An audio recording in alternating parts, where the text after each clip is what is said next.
A fome em Portugal está a aumentar e os números são assustadores. Fala-se de mais de 400 mil famílias que todos os meses recorrem aos centros de apoio social em busca de comida.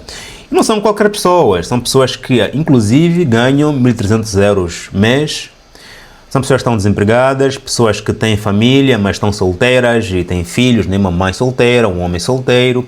E, no entanto, o número não para de crescer desde 2019 e este ano, por causa do aumento dos preços dos combustíveis, aumento do preço da habitação e aumento do preço dos alimentos, cada vez mais o número de pessoas a precisarem de ajuda social para comer está a aumentar. E isso é preocupante para qualquer sociedade.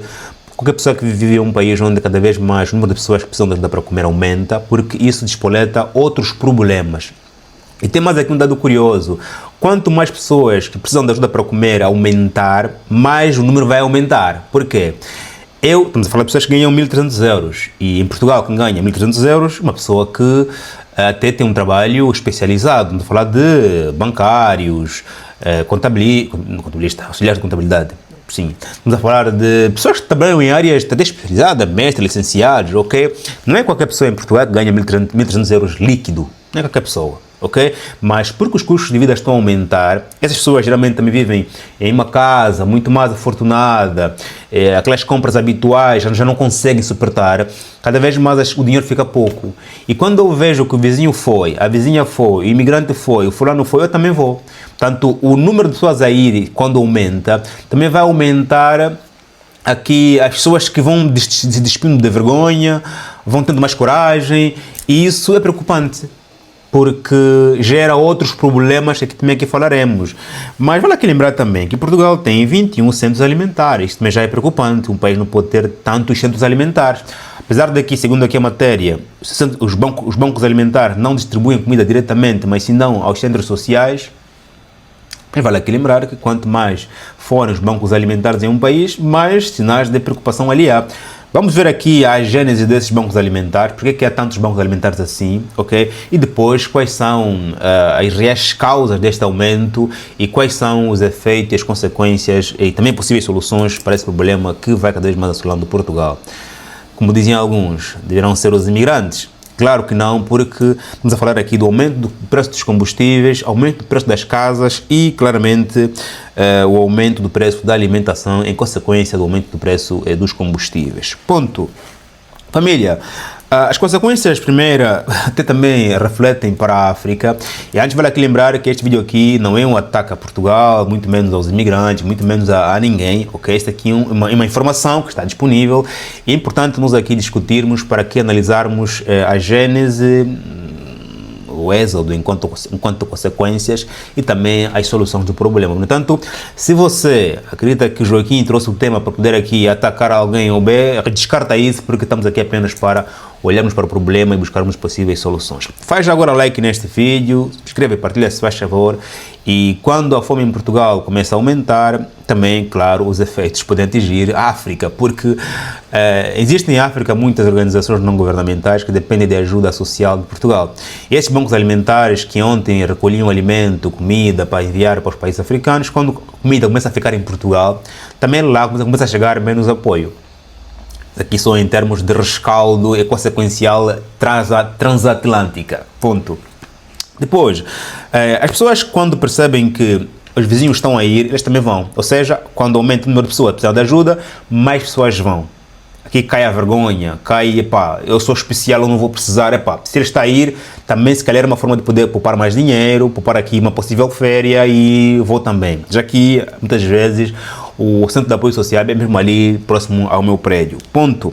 Depois, claro, isso vai gerar contestações a nível interno em Portugal, que quanto mais as pessoas perceberem que o dinheiro não chega, é difícil pagar a casa, é difícil mudar de casa, não posso me separar da namorada porque estamos a partilhar a conta.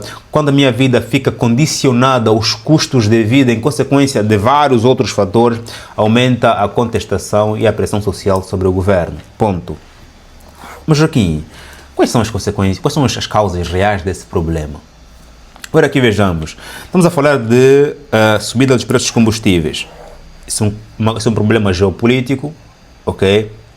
Portugal produz alimento, também importa da Espanha, Portugal faz parte de um sistema que é a União Europeia, e todo esse sistema da União Europeia, a Espanha e o próprio Portugal, em termos de produção de alimentos, dependem muito dos combustíveis, que é importado a grosso ou refinado, a bruto queria dizer, e refinado. E nós estamos a olhar para o Estreito de Hormuz, que está aqui em conflito, estamos a olhar aqui para a Rússia, que tem o seu petróleo sancionado pela própria Europa e também pelos americanos. Vamos olhar aqui para um cenário geopolítico difícil para a Europa, do ponto de vista da energia, uma energia que tem que ser partilhada para o consumo, para a produção, para a irrigação, para os serviços, para uma energia que é pouca e é partilhada. Ponto.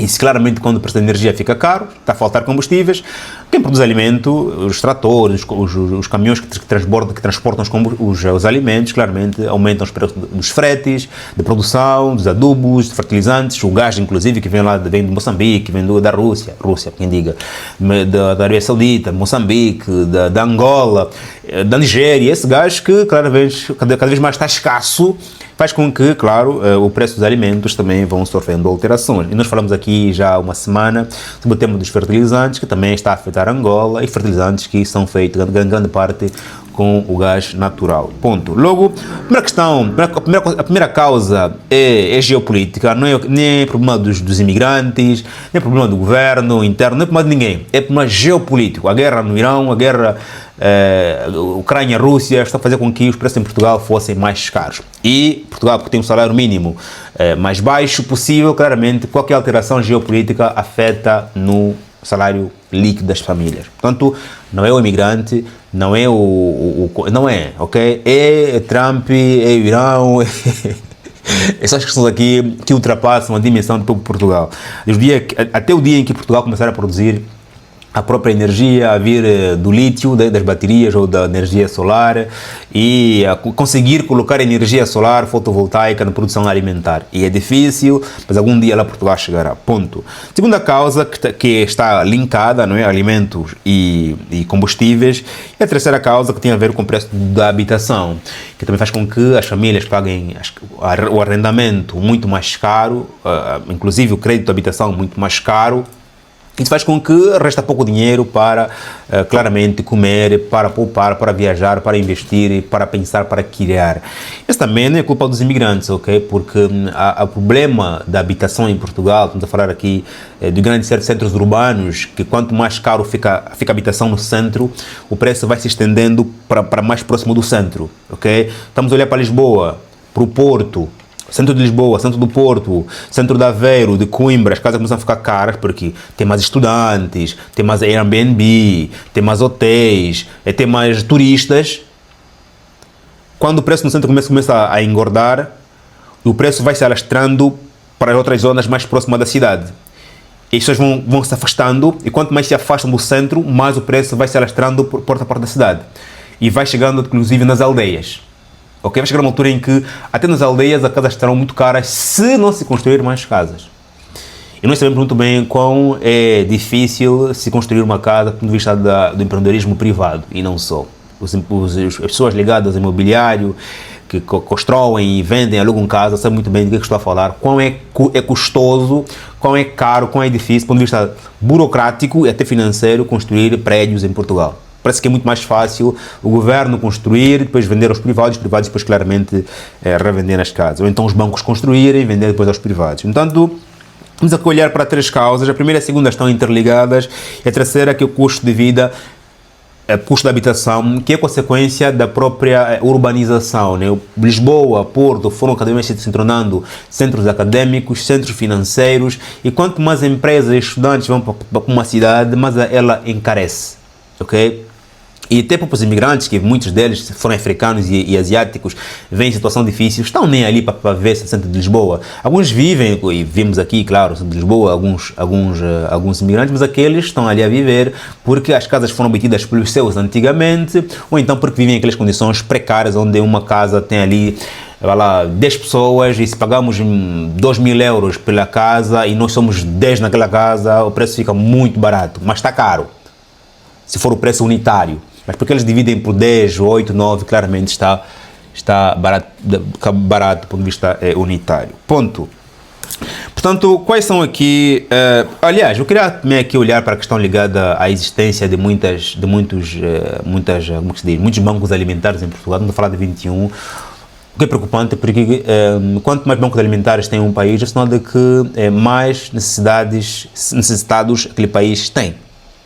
Em Portugal, ponto, decidiu criar, segundo aqui histórico, vários centros alimentares para estar mais próximo das comunidades e, acima de tudo, para reduzir o desperdício alimentar. Quando se fala em reduzir o desperdício é porque há muita produção alimentar e há pouca gente para comer. Estamos a falar aqui no início da criação desses bancos. Só que hoje os bancos existem, já não há tanto desperdício. O que resta dos supermercados, das famílias, vai ser claramente distribuído àqueles que estão agora a precisar. Ok? Mas quanto mais centros sociais um país tiver, mais pessoas carenciadas também aquele país há. Ou mais aquele país fornece para o resto do mundo. Portanto, fala-se aqui que Portugal criou tantos centros alimentares para reduzir o desperdício, para estar mais próximo das pessoas carenciadas, porque essas pessoas existem em toda a parte do país e querem estar mais próximo dos centros, ok? E também para aqui, reduzir a exclusão, ou seja, nós vivemos no norte, não há aqui centros alimentares, bancos alimentares, vocês do lado do sul ou do leste têm, portanto aqui reduzir a exclusão, reduzir o desperdício, próximo das comunidades, foi essa a razão, mas faz com que também, quanto mais bancos alimentares, mais pessoas percebem que, ok, eu até podia comprar, podia fazer as minhas compras mensais, vou fazer 50%, ou de 50% vou buscar claramente no centro, ok?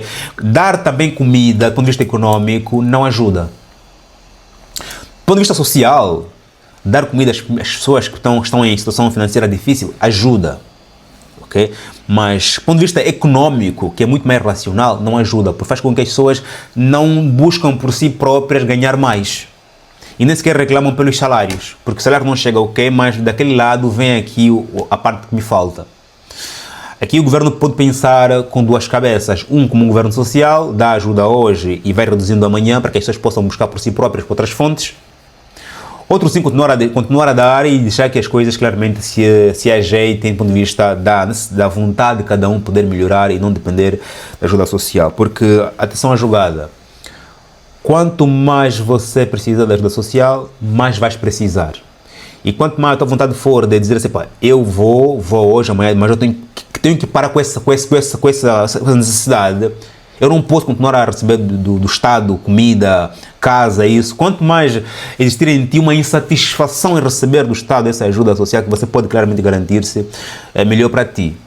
Porque, infelizmente, a insatisfação é, segundo o histórico de vários, o catalisador, o combustível, a razão pela qual muitos chegaram à vida boêmia.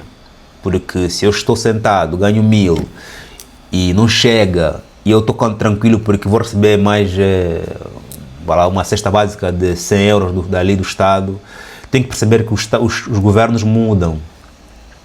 O Estado é o mesmo, mas o governo muda. Hoje temos um governo social, amanhã temos um governo muito mais, muito mais capitalista. E percebe que isso aqui está a empobrecer as pessoas e acaba com essas ajudas. E você que está há 10 anos a depender disso, fica difícil sair da ferrugem. Família, faz um like, subscreva. Você já foi buscar o teu apoio, não precisa, vai buscar, estás a pensar em buscar. Qual é a sua opinião em volta disso? Estamos juntos. Até o próximo vídeo. Que Deus abençoe como sempre. Amém.